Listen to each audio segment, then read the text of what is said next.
And in certain sectors, well, this has happened at least a couple times in history. When Constantine made Christianity legal, and then Theodosius made it the religion of the empire.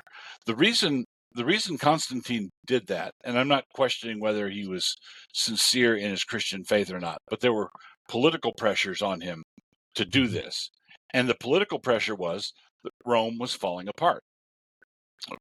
Okay, and as an emperor of this big shambling giant, he looked at the Christian church, which was a universal small c Catholic church, bishops from all over the world meeting in concert to discuss things. They had something that Rome did not have. And what happened was Rome essentially gave up and handed the keys to the Christians. Now, and I think the same thing happened in the Puritan Revolution in England, where the Puritans took over for a while because the previous regime just sort of ran out of gas. They just couldn't do it. I think we're headed for a similar moment.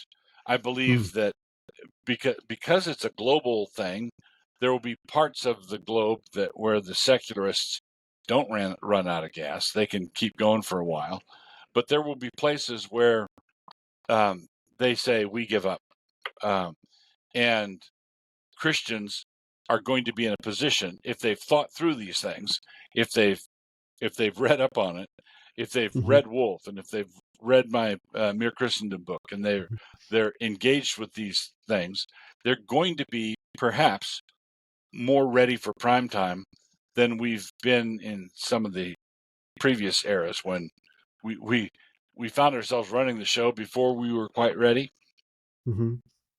So this leads to Mere Christendom, which I took as sort of a rallying cry for a reinvigorated Christian spirit against the sort of secularist pagan energy of our age. Like, how can we reinvigorate the masculine Christian spirit active to get out into the world and to take dominion? Yes, very much so. And it begins with recognizing that secularism is bankrupt. Secularism cannot give an account of itself.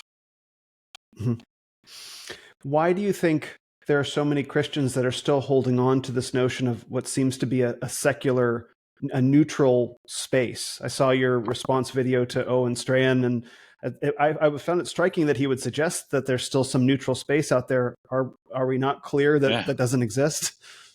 Yeah. So when Owen says things like "I believe in democracy," and then a few days later, a Democratic referendum in Ohio puts abortion into the Constitution of Ohio.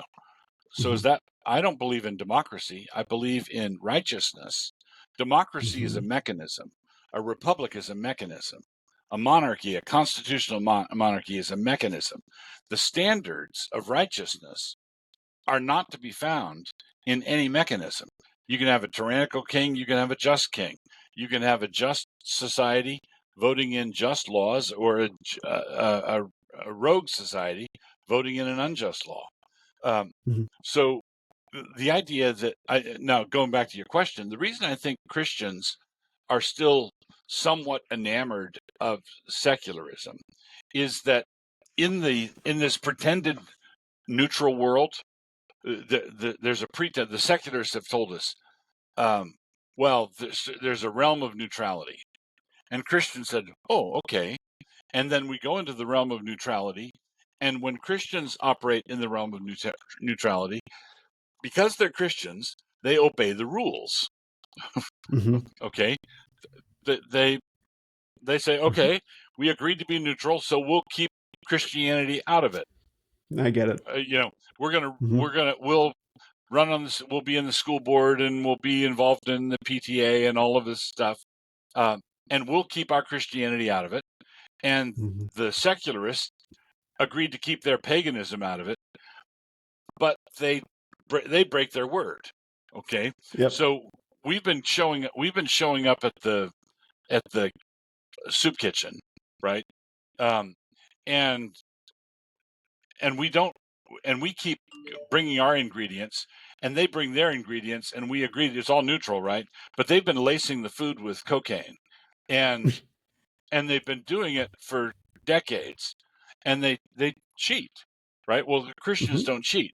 The Christians said, well, if you let Christians have a secular space, Christians could run a secular space and we'd keep it decent. Yeah, because Mm-hmm. that would be because you're just doing all your Christianity stuff off budget. You're Right. still doing it, right? Mm-hmm. Mm-hmm. And, so that's why I think Christians think that secularism could work, because if people like Owen ran the quote unquote secularism, the pretense could be kept up for a while. But it's Got not it. people like Owen. It's not people like Owen. It's people who hate God. Mm-hmm. It's a little bit like Lucy and Linus with the football, right? You got the Linus going to kick, and Lucy just pulls it away every time. Like it's like no, there never was any neutrality. Well, maybe there was for a time, hard to say, but certainly now there's not. Certainly I now would only there's a. I Go would ahead. only differ with you by saying it's not a little like Lucy in the football. It's exactly like Lucy in the football. Yeah, exactly. So what do you think it will take, or what would you like for it to take for Christians to recognize that this is what's going on, and for Christians to begin showing up in force in all the ways of their life that are meaningful? It may not necessarily be political engagement in terms of the civil magistrate. It may be in their workplace. It may be in their families. It may be in their communities. It doesn't necessarily have to be everyone as a single focused effort towards one specific aim. What Yeah, sort of things would be necessary to invigorate Christian men and women and families to begin that dominion taking process throughout the country in the ways that they feel called? yeah. Everything begins at home. Mm. It begins in the area. I'm not required to begin by changing or fixing the things I can't reach. I, Mm-hmm. I need to begin where I can reach. I need to get my family to worship God on a weekly basis. I have to bring up my children in the nurture and admonition of the Lord. I have to uh, gather together with like-minded Christians where I live, and I need to have loyalty to the larger project. And if you're a Christian leader, a pastor, a blogger, some sort of uh, one of those guys, Mm. um, the the the way to start, the place to start, is by avoiding and resisting the temptation to give way to turf wars. Okay, Mm-hmm. so the last thing in the world we need is for secularism to start falling apart, and for the Christians to start fighting each other. Yeah. Okay, so Yeah. I used to years ago, and I think that's probably the gravest temptation I think we are facing right now, is strife between Christians Yeah. in the day when secularism is disintegrating. Years ago, I said, I defined an evangelical in North America, and this is a very broad definition, but an evangelical in North America is someone who likes Billy Graham, and Sure. a reformed Christian in North America was someone who liked R.C. Sproul, and Okay. I wondered at the time what was going to happen when both those men went to be with the Lord. When there's no longer that rallying point or that point of identification, and I'm afraid that too many Christian leaders in the evangelical world and then also in the Reformed world lined up to be the replacement. Oh, You interesting. know, okay, Mm-hmm. who's gonna carry the mantle? Who's gonna take the man? Who's going to be the Elisha to that Elijah? And Mm-hmm. then when it turned out that more than one person thought of himself that way, strife began between them. And so I think Mm-hmm.